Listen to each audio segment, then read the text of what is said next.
Before boarding, I suddenly noticed something strange. My flight number is 1015, and today's date is the 15th of October. Even the departure time was 10:15 a.m. These coincidences felt off, but I couldn't spot anything unusual. I asked the captain, Good flight today? Oh, yeah.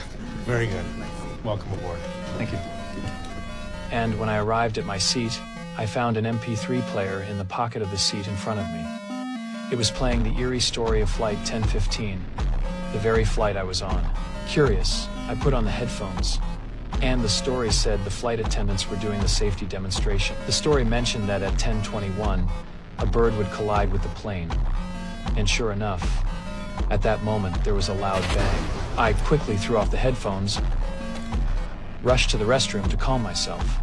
But after that, the flight remained steady, and other passengers didn't seem to notice anything wrong. I started to doubt if it was just my imagination. I pressed the call button for the flight attendants, hoping to confirm whether the bird had really hit the plane. The attendant impatiently said that at this altitude, there were no birds, and I thought maybe the story had made me too sensitive. So I didn't ask any further. As soon as the attendant left, the man sitting behind me spoke up, saying he was certain a bird had hit the plane. It turned out he used to be a pilot. He was familiar with this kind of situation, and the crew usually didn't inform passengers about it. I got nervous again. Then I heard the MP3 say that at 11:15, the plane would disappear from radar, and it was already 10:30. I began searching for clues to prevent the disaster. I noticed two passengers were looking at their phones, so I hurriedly asked them to turn them off, but they completely ignored me.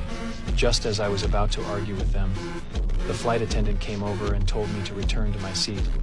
I had no choice but to sit back down and put the headphones on again. The MP3 said, "There are mafia members on this flight, and they might hijack the plane and eliminate witnesses." I stood up and looked around, and in the front of the cabin, there were two passengers who looked like mafia members. I went to the flight attendant, hoping to find an air marshal, but the attendant didn't know anything about air marshals.